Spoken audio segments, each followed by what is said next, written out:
Hi, I'm Kimmerin Lavelle at yourparenthelp.com, and my goal is to help all parents feel successful in educating their children. Today, I just want to talk about kind of the foundations of learning and teaching your children. The biggest thing that we have to try to avoid is to be giving direct lessons all the time. Really, the less we do it, the better. The more you're directly telling a child that, A is A, the less interested they are. And the less likely they are to remember it. Now, if they hear it enough, they'll remember it.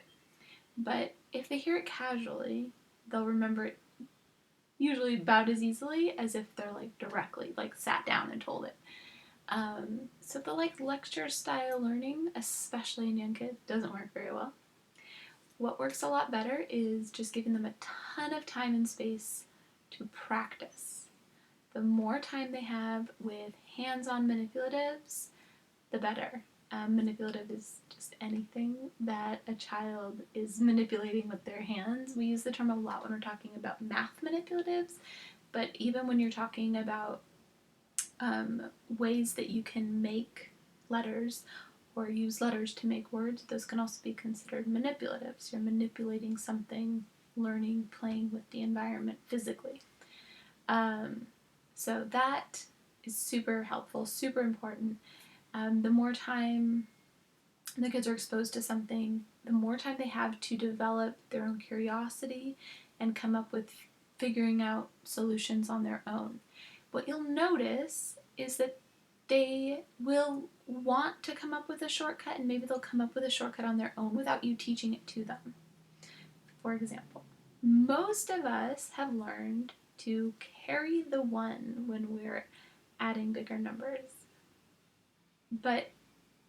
And it works, right? You can learn why and you can teach them this is how you do it. But when kids struggle, it's usually because they don't know why you're carrying the one. They just know that's what you do. There's no logic behind it. So what they need to be doing is understanding what that one represents. That it represents a group of 10 of the previous number. So 10 ones or 10 tens or 10 hundreds. There's a group of them. One group of 10, one group of the 1 and the 10. I'll stop. I'll go into that another time.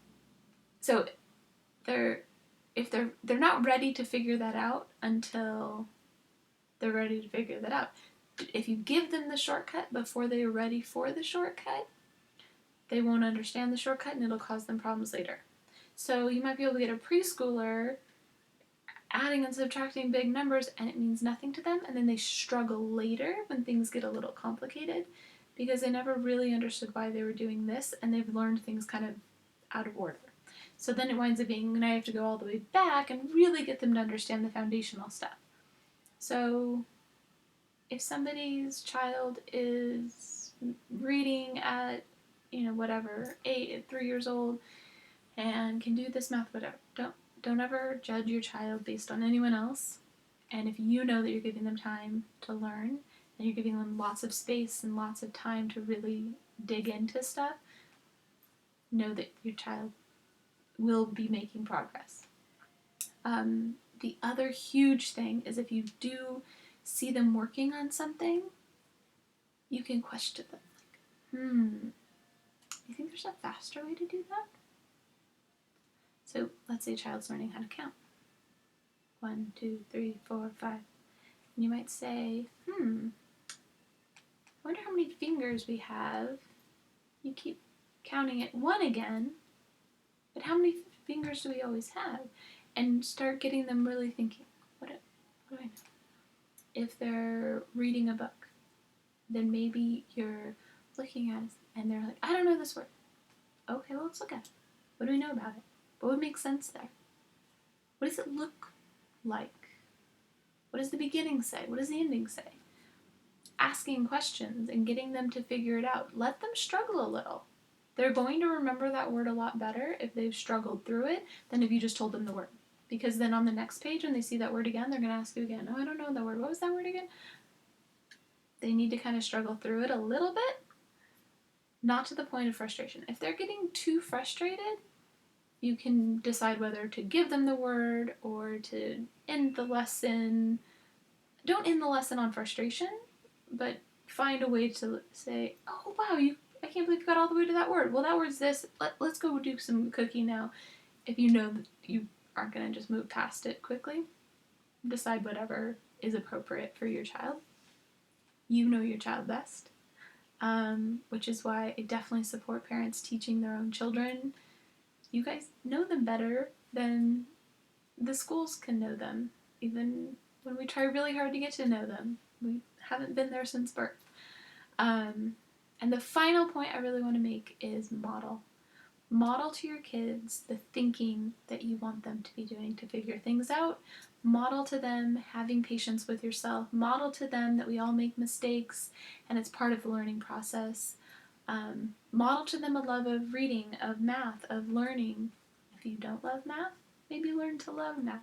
Because there's so much fun stuff with math, right? Like maybe you love measuring stuff. Maybe you love cooking and the math involved in that. Maybe you love getting a great deal when you're shopping and you like the math part of that.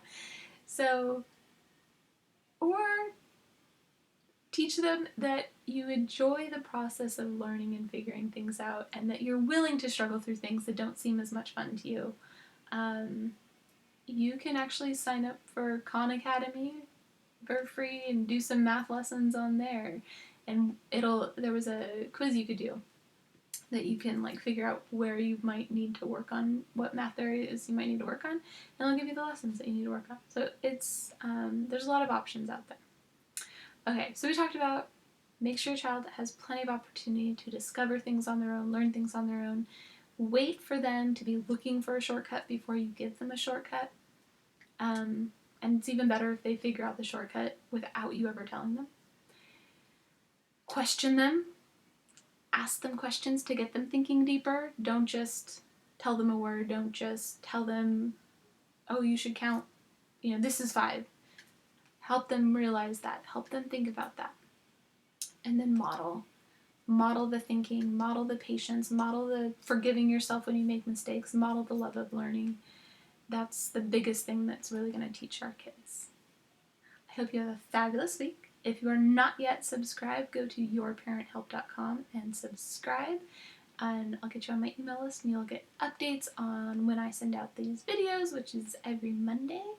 And you will get all sorts of other PDFs and things occasionally whenever they are relevant to what we're learning.